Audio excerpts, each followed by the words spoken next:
Bismillahirrahmanirrahim. Assalamualaikum warahmatullahi wabarakatuh. Waalaikumsalam warahmatullahi wabarakatuh. Alhamdulillah, bersyukur atas nikmat yang Allah berikan kepada kita. Bersalawat kepada baginda Nabi besar Muhammad SAW. Allahumma sholli ala sayyidina Muhammad wa ala ali sayyidina Muhammad. Semoga kita selalu disehatkan.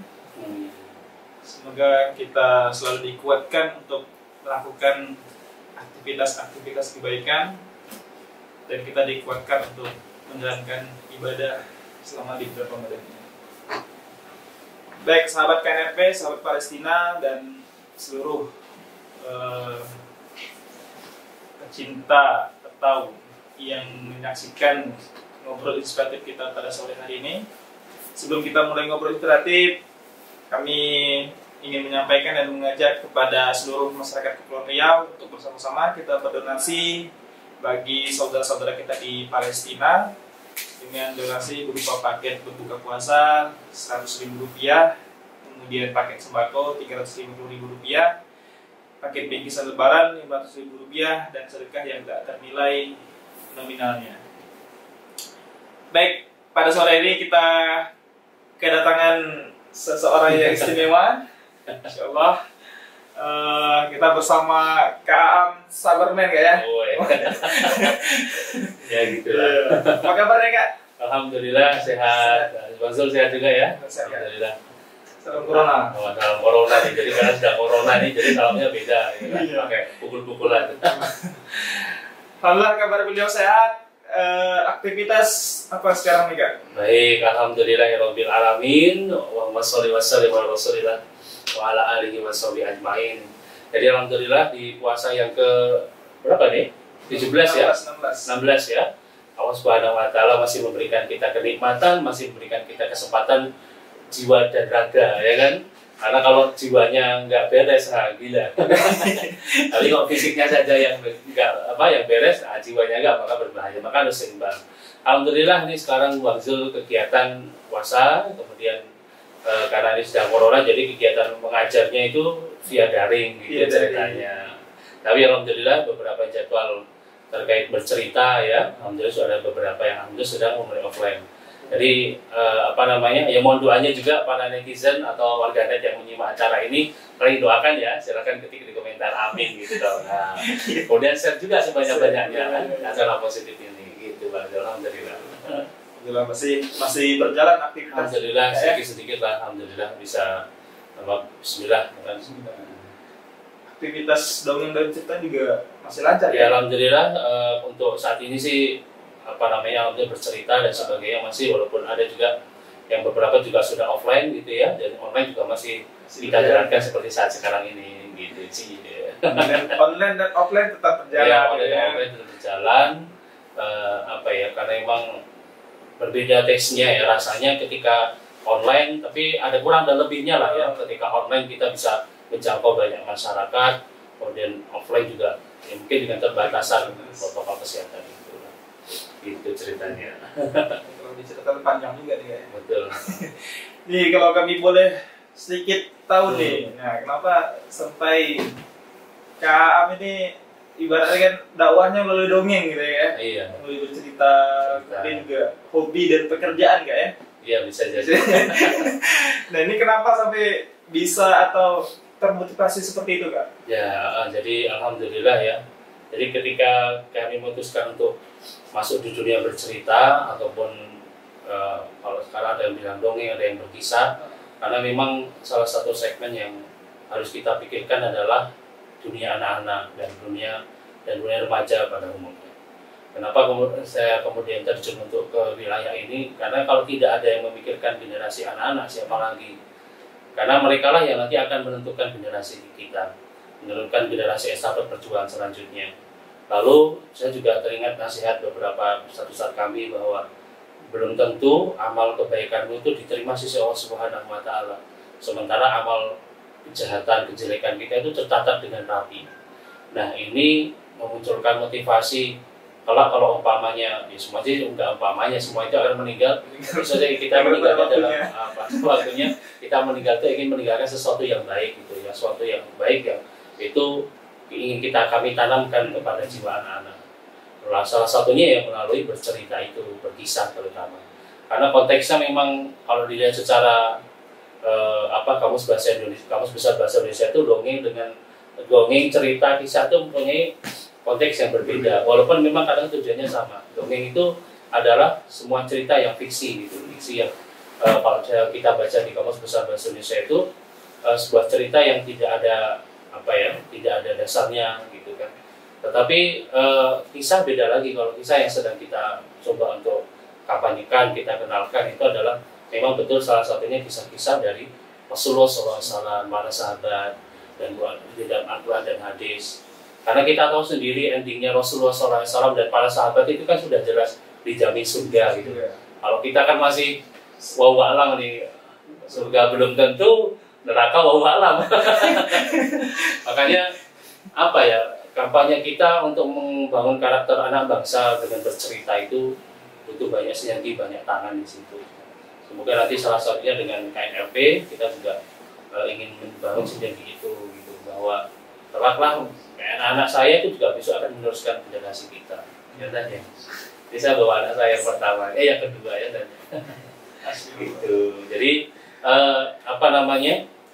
bercerita itu memang adalah sesuatu metode yang sudah usia itu sama seperti usia manusia sekarang gitu. Karena sejak dari dulu sampai sekarang pun juga metode itu tetap pakai begitu. Dan itu menjadi salah satu metode yang barangkali cukup efektif ya ketika kita ingin menyampaikan pesan-pesan kebaikan, pesan-pesan bahkan melalui Al-Quran pun sendiri justru dari kisah-kisah itulah Rasulullah SAW itu terbentuk dengan para sahabatnya. Dari kita lihat sirah nabawiyah itu justru selama 23 tahun Nabi Muhammad SAW itu berdakwah, 13 tahun berdakwah di Mekah itu, justru yang ayat-ayat yang turun adalah ayat-ayat banyak berisi tentang cerita kisah umat terdahulu. Sementara setelah fase Madaniyah, ayat yang turun itu kebanyakan dulu ayat-ayat yang bersifatnya syariat, sholat, kemudian zakat, puasa dan sebagainya. Nah, metode itulah yang Allah turunkan secara langsung. Nah, metode bercerita itu salah satu metode yang Allah turunkan langsung untuk mendidik para Rasulullah, generasi ini, kemudian diturun-temurun sampai ke generasi kita. Begitu ceritanya Bang Zul. belum kompleks kayaknya ceritanya, masih panjang ya. Masih panjang. Oleh sebab itu menjadi seorang pencerita itu mirip-mirip menjadi seorang nabi gitu. Tapi kata-kata ini saya jangan diambil nanti dia itu cuma mirip nabi gitu. Tidak, maksud saya adalah bahwa pesan kebaikan itu kita menyampaikan kebaikan itu ya salah satunya dengan bercerita. Banyak yang dicerita di dalam Al-Quran yang itu bisa kita angkat begitu untuk mendidik karakter anak bangsa gitu. Yang harapannya nanti ketika kita ceritakan kepada anak-anak itu akan terinspirasi. Kisah Nabi Nuh alaihissalam yang 950 tahun ya, beliau berdakwah kepada kaumnya siang dan malam, diajak untuk kebaikan menyewa, malah banyak yang kaumnya ini malah membuli Nabi Nuh, mengejek, menghina, tidak menghina, membuli, tapi sampai merencanakan untuk membunuh Nabi Nuh alaihissalam. Hingga Nabi Nuh itu yaudahlah ya Allah, aku pasrah sama engkau ya Allah. Kalau Allah perintahkan untuk membuat sebuah kapal itu kan yang sangat masyhur ceritanya. Hingga endingnya adalah Allah perintahkan kaumnya yang beriman kepada Allah. Coba bayangkan 950 tahun itu yang ikut cuma 30 orang gitu. 30 orang saja yang ikut. Di luar keluarganya. Di luar keluarganya itu kan. Lalu Allah perintahkan untuk menyelamatkan kaumnya yang beriman kepada Allah dan binatang-binatang sepasang demi sepasang. Jadi binatangnya punya pasangan apa lagi maksudnya. Jadi sepasang demi sepasang dimasukkan hingga puncaknya awan datang gitu kan. Orang-orang kafir mengira, wah ini bertanda bahwa kita akan panen besar tahun ini, akan mendapat panen raya, kebun-kebun kita akan subur. Ternyata enggak, 40 hari hujan tidak pernah berhenti sehingga terjadi banjir yang sangat dahsyat. Lalu ya itulah terjadi banjir bandang ya, banjir air bah yang dahsyat itu. Dan puncaknya adalah ketika itu Nabi Nuh alaihissalam mengingatkan anaknya, ngajak gitu kan, anakku sini nak, anak ikut pada naik ke kapal sama ayah. Anaknya bilang, aku nggak mau, dadah, tenggelam lah. Nah, itu tenggelamnya anaknya itu di air bah yang sangat dahsyat. Dari sini kan pelajarannya banyak, pelajaran untuk berbakti kepada orang tua, keesaan, ketauhidan. Ternyata masalah tauhid itu bisa memisahkan nasab gitu kan. Sehingga Allah teguhkan, wahai Nuh, itu bukan anakmu, bukan dari golonganmu. Kan banyak kisah yang itu kita bisa angkat dari Al-Quran itu. Sangat luar biasa itu ceritanya. Luar biasa ya. Jadi Kak Am menekuni dunia berkisah ya kan? Itu kurang lebih tahun berapa? Tahun 2000 kalau nggak salah. 2000 itu karena kepepet. Iya, kepepetnya itu kenapa? Jadi asal masalahnya karena kepepet kan? Kepepet. Jadi jadi para pemirsa dimanapun Anda berada, baik yang di media sosial ataupun via Facebook ya. Jadi karena kepepet, kalau dulu kita diajari the power of kepepet itu kan. Coba logikanya gini, ketika kita kepepet, umpamanya kita lari dikejar anjing gitu kan ya, ada tembok 3 meter. Secara logika itu ya nggak mungkin. Kalau normal tuh nggak mungkin kita akan loncat 3 meter itu. Tetapi karena the power of kepepet itulah dikejar anjing, terus gimana caranya kita bisa akhirnya loncat, betul kan? Nah, waktu itu kepepetnya itu karena kami pernah ngajar di TPK di kawasan Kota Gede di Jakarta itu, karena santri-santrinya itu TK, jadi sama wali kelas TK gitu kan. Anaknya masih suka sa'i gitu kan, tawaf gitu kan, lempar jumroh, Isra Mi'raj turun gitu kan, itu Masya Allah itu. Jadi mikir-mikir apa ya, ini nggak bisa dibiarkan terus menerus. Akhirnya terpikirlah itu metode bercerita. Jadi pernah saya bercerita dari pakai buku itu baca kan, dari Nabi Adam sampai Nabi Yusuf itu akhirnya tenang juga anak-anak itu nggak tahu, tapi semuanya itu karena ini ikhtiar ya, benar metode itu salah satu bentuk ikhtiar. Tapi ujung-ujungnya nanti kita serahkan kepada Allah Subhanahu Wa Taala. Ini hanya salah satu metode yang ini bisa Bapak Ibu terapkan di keluarga begitu. Apalagi sedang musim corona seperti ini ya, di mana sekolah-sekolah libur gitu kan, lalu anak-anak belajar di rumah, sehingga kadang orang tuanya sibuk gitu kan, udah kerja lah, ibunya entah kemana gitu kan, ayah sibuk, sehingga anaknya ini kadang mencari pelariannya apa ya, ini handphone yang kalau games dan sebagainya. Maka kalau saya merekomendasikan ada satu momen tertentu barangkali Bapak Ibu ya, atau teman-teman semuanya yang menyimak acara ini dimanapun Anda berada, ya ada satu momen perlu kita juga anak-anak kesempatan curhat dengan kita, karena disitulah sesungguhnya nanti akan muncul dia cerita, ayah Bu tadi aku gini-gini, muncullah dialog, muncullah cerita, dari situlah sesungguhnya bisa terbentuk. Memperhatikan anak. Iya, memperhatikan anak, karena disitulah kesempatan kita untuk apalagi kita sudah menjadi orang tua itu ya, kita doakan bagus seperti kaya. Jadi kalau yang bisa yang belum masih ada calon, saya rekomendasikan. Ini yang depannya banyak kamerawan masih single ya, nanti bisa Jafri di Zarker di bawah sini ya. Silakan diceritakan Kak ya. Ya, itu yang nanti bisa saya menginspirasi anak-anak Indonesia. Maka salah satu jargon kita itu Indonesia berkisah, Indonesia berkah.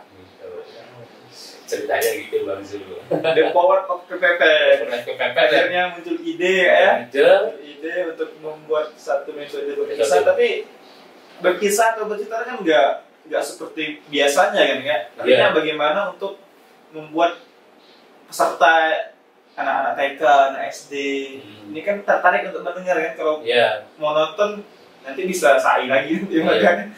Maka dari itu memang dibutuhkan jam terbang itu ya, jam terbang untuk terus berlatih, karena ini sebuah metode keterampilan, mau nggak mau harus sering dilatih begitu. Kalau nggak, ibaratnya pisau itu kalau nggak sering biasa ya lama-lama tumpul, berkarat dan sebagainya. Nah, maka bercerita pun sama. Paham saya nggak bisa seperti Pak, ya jangan seperti saya. Artinya teman-teman semuanya bisa punya potensi sesungguhnya untuk bercerita, itu menjadi seorang pencerita apapun itu bisa sesungguhnya. Gitu. Memang yang sering Kak Am bawakan ini kan memang kisah-kisah fakta lah ya. kisah tadi Islaman, Nabi dan sebagainya itu kan dikemas dengan sedemikian rupa kan menggunakan intonasi suara misalnya kan ini kan juga rumit nih. Iya. Ya itu tadi apa namanya ada satu masa ya saya pernah juga dulu gagal menyampaikan, bukan gagal tapi ya belum berhasil lah ya, karena kegagalan itu adalah keberhasilan yang tertunda katanya gitu kan. Atau kalau enggak saya pernah baca itu kegagalan adalah kegagalan yang tidak berhasil lah, kodoh gitu. Pernah juga saya mengalami itu waktu itu masih di Jogja, karena kita dari Jogja ya, jadi banyak ya pernah awal-awal kita berlatih itu suruh menggantikan guru kami Kak Bimo gitu ya, terus anaknya banyak gitu kan, kita deg-degan itu akhirnya ya karena belum panggung ya, panggung juga itu deg-degan. Itu cuman nggak berapa lama itu, luar biasa itu. Tapi disitulah berproses kita kan, berproses karena gagal, terus coba lagi tes ini, akhirnya ketemulah tesnya. Bahkan ketika kami di di Muad bin Jabal di Jogja itu, karena dulu kita mahasiswa itu tinggalnya di masjid ya, di masjid di kawasan kota gede, jadi kalau ditanya tinggalnya di mana, di masjid, jadi apa? James Bond, penjaga masjid dan kebun gitu kan. Ada di Masjid Muad bin Jabal kota gede itu depannya ada kebun waktu itu, tapi sekarang udah jadi tempat lahan parkir gitu ya. Nah disitulah kami berproses, jadi latihan bagaimana merubah suara, kemudian mimik mukanya dengan kaca gitu ya, yang itu ternyata ya disitulah prosesnya, harus berlatih. Dan semua bapak ibu orang tua juga bisa sesungguhnya untuk menjadi seorang pencerita apa bahasa bagi anaknya, apalagi anaknya mertua itu yeah. Istri maksudnya atau suaminya. Maka berlatihlah itu menjadi salah satu kunci untuk kita untuk bisa menyampaikan pesan itu ke anak. Jadi dulu latihan bercerita berkisah ini selain sendiri latihan otodidak juga ada pendampingan gitu kan? Iya. Jadi alhamdulillah kita ketemu dengan para guru-guru kami yang masya Allah, kalau bisa sebutkan ada Kak Bimo, ada Kak Ustadz, dulu juga almarhum Bapak Zainal Fanani yang belum lama itu juga beliau meninggal ya. Disitulah kita terbentuk karena komunitas, karena kan tempat itu mempengaruhi kita alhamdulillah kemudian gabung dengan komunitas namanya PPMI, itu Persaudaraan Pencerita Muslim Indonesia ya. Alhamdulillah dari situlah kita banyak support, di situ banyak belajar. Oh kamu kurang gini, harusnya gini, mana yang boleh, mana yang nggak boleh. Disitulah di situ kita berproses begitu. Jadi salah satu tipsnya kalau ketika teman-teman nanti berlatih ya, salah satunya adalah berlatih sungguh-sungguh, lalu kalau bisa gabung dengan komunitas. Dari komunitas itulah yang nanti akan memotivasi kita gitu. Mengasah kita lebih jauh gitu. Ini juga butuh skill ya namanya. Iya sih, skill bisa, cuman semua orang bisa punya bakat untuk menyampaikan, tinggal otak ngatik aja. Karena kan bercerita itu paling pokok kan di mulut ya, di bibir, suara itu sebenarnya bisa, hanya tinggal nanti kesempatan gitu, berlatih kesempatan, kemudian ya gabung dengan komunitas yang bisa mengupgrade kemampuan kita dalam bercerita. Itu udah hampir berapa tahun nggak? Ini saya mulai dari awal tahun 2000 sekarang tahun 2021 tahun ya? 20 tahun lebih lah kita. 1 tahun. Ibaratnya kita tuh kayak apa ya? Ini udah expert ya? Belum juga sih, maksudnya belajar masih ada, di langit masih ada nurun alam nur, di cahaya di atas cahaya itu masih ada cahaya lagi gitu kan.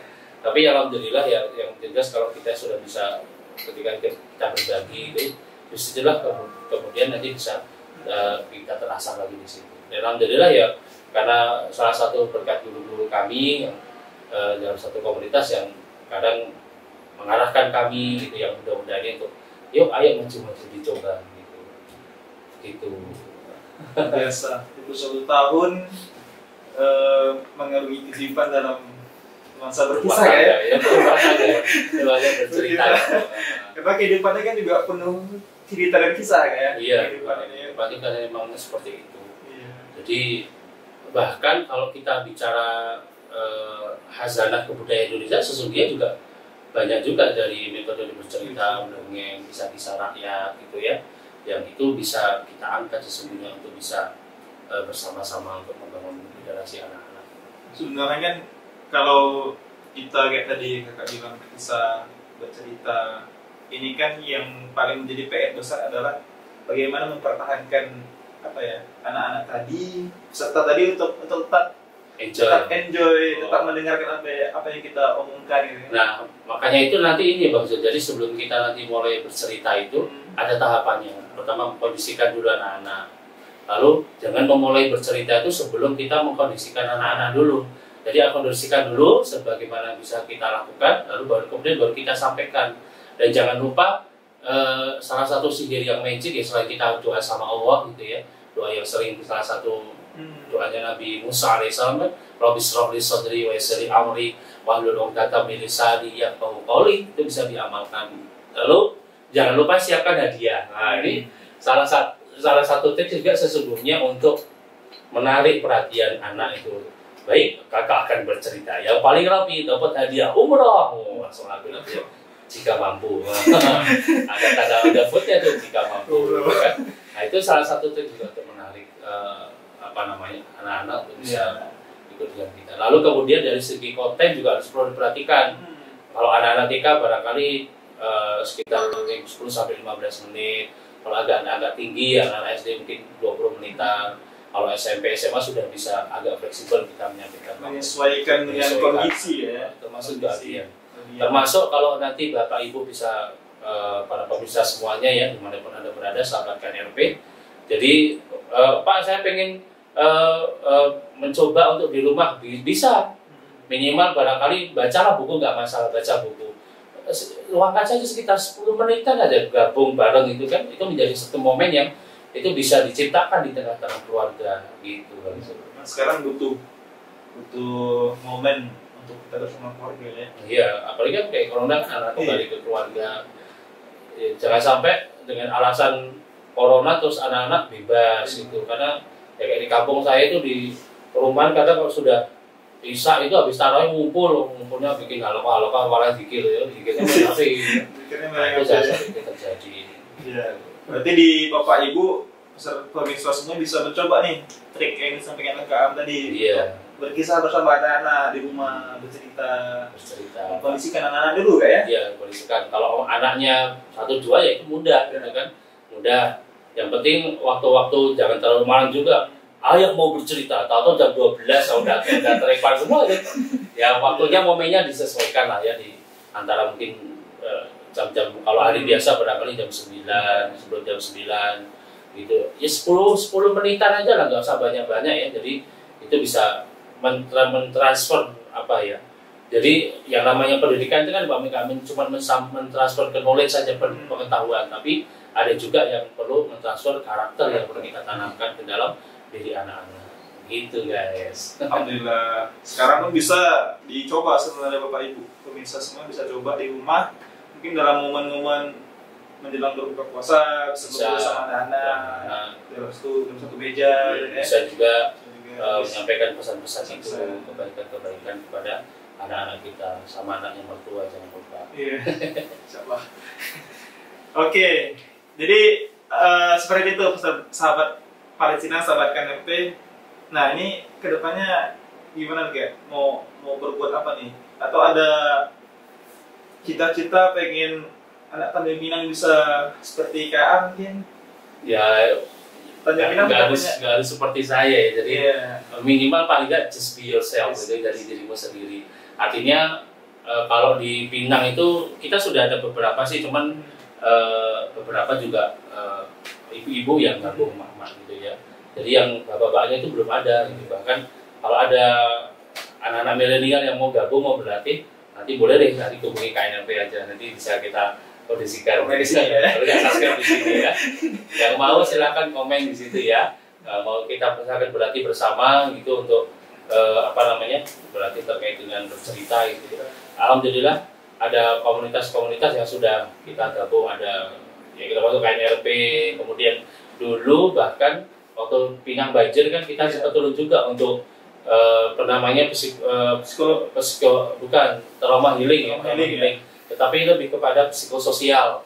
Jadi salah satu yang kemarin kita dampingi itu waktu kita datang tuh di saya sebutkan ya di Mahat Alfa Mana tadi? Al-Fatah ya, Al-Falah. Ya, Al-Fatah. Al-Fatah apa? Ya, kan saya ini Al-Falah itu yang kemarin Masya itu kan salah satu yang juga terkena imbas dari itu.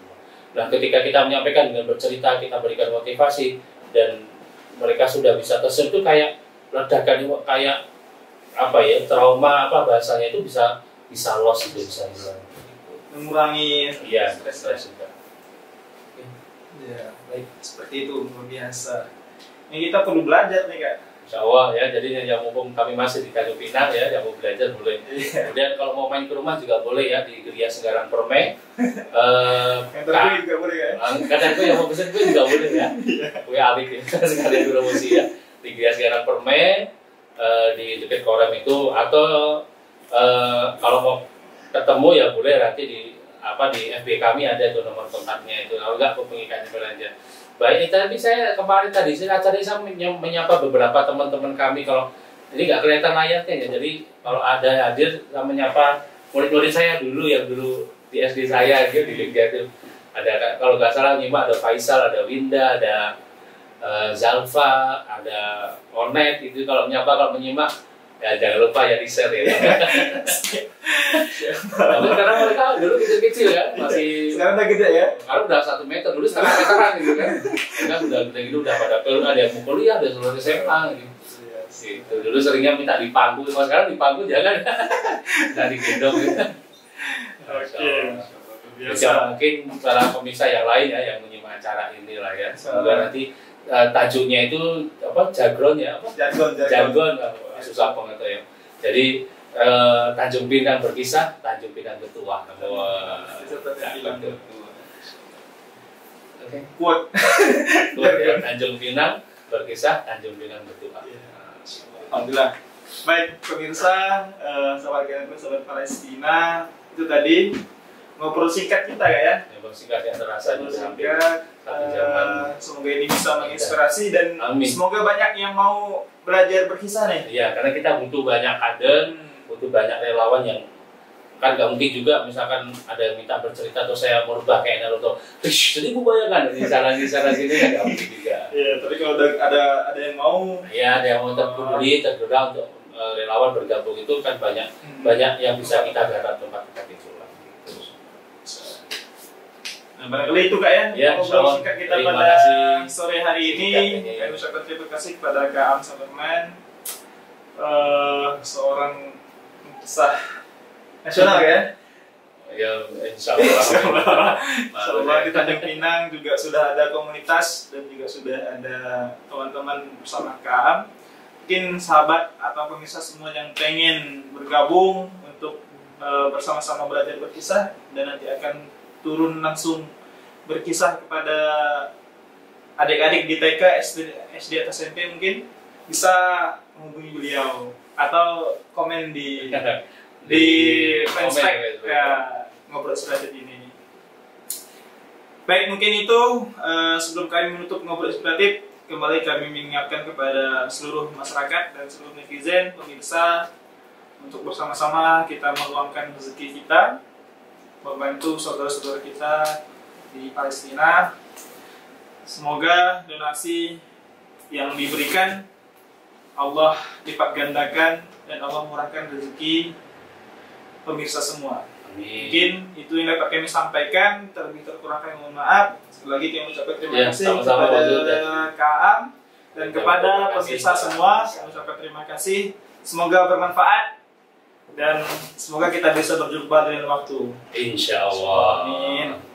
Terima kasih. Kami tutup. Billahi taufiq wal hidayah. Assalamualaikum warahmatullahi wabarakatuh. Waalaikumsalam warahmatullahi wabarakatuh.